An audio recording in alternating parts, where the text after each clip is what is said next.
Topper TV uvádza 5 záhad zo sveta okolo nás. Dnes si predstavíme neobjasnené záhady, z ktorých niektoré môžete rozlúštiť práve vy. Lov pokladu. V roku 1982 v USA vydal Byron Preiss knihu s nič nehovoriacim názvom Tajomstvo lov pokladu. Autor v nej šikovne ukryl 12 lokácií z celých Spojených štátov. Ak čitateľ správne rozlúšti záhadu, dostane sa ku kľúču a ten vedie k depozitnej schránke v New Yorku, v ktorej sa nachádza odmena. K vyriešeniu je potrebné spárovať 12 veršov k 12 malbám a rozlúštiť hádanku. Do dnešného dňa boli vyriešené iba dve.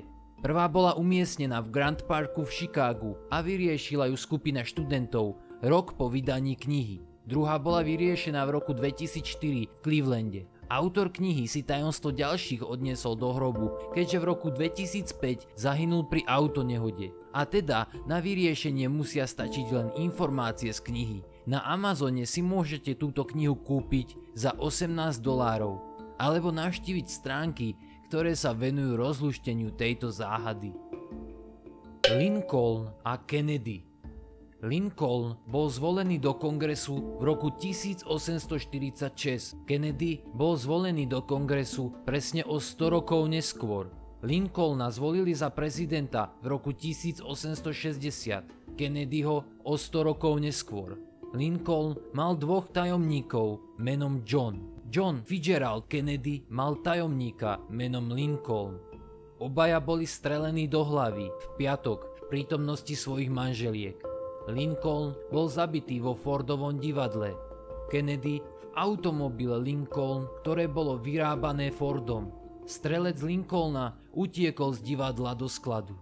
Páchateľ, ktorý strieľal na Kennedyho, utekal zo skladu do divadla. Obaja strelci boli zabití skôr, ako ich odsúdili. 3301. Od roku 2012 vždy vo februári štartuje online rébus, do ktorého sa môže zapojiť hocikto. Celá udalosť je organizovaná pod taktovkou užívateľa, ktorý si hovorí 3301. Rébusy zahŕňajú časti kryptografie, psychológie, matematiky, literatúry, filozofie, bezpečnosti dát a podobne. Fyzické stopy sú rozložené po celom svete a 3301 tvrdí, že chce nájsť tých najlepších z najlepších, ale nie je zrejmé na čo.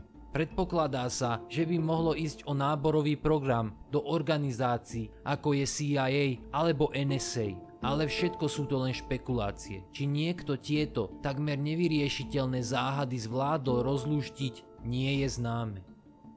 Neznáma žena utopená v Siene. Okolo roku 1880 bola z rieky Siena v Paríži vyťahnutá mŕtva žena. Telo nenieslo žiadne známky násilia a preto sa pravdepodobne jednalo o samovraždu. Podľa príbehu, patológ parížskej márnici bol unesený jej krásou a rozhodol sa odobrať voskový otlačok jej tváre. Neskôr sa začala táto posmrtná maska vyrábať vo veľkom a šíriť po celej Európe.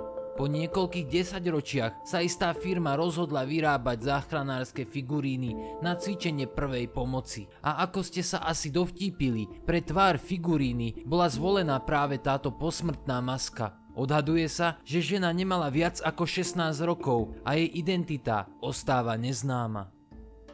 Nepotopiteľná.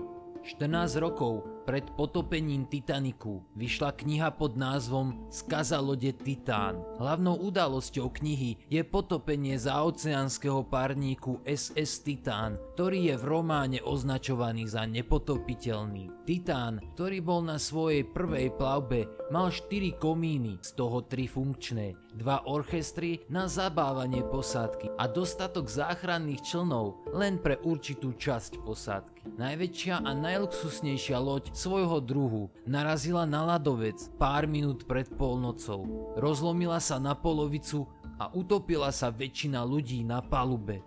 Príbeh pokračuje tým, že iný parník zachránil zvyšok ľudí na mieste tragédie. Je to skutočne nepochopiteľná náhoda. Kniha má len 70 strán a môžete si ju prečítať na nasledovnom odkaze.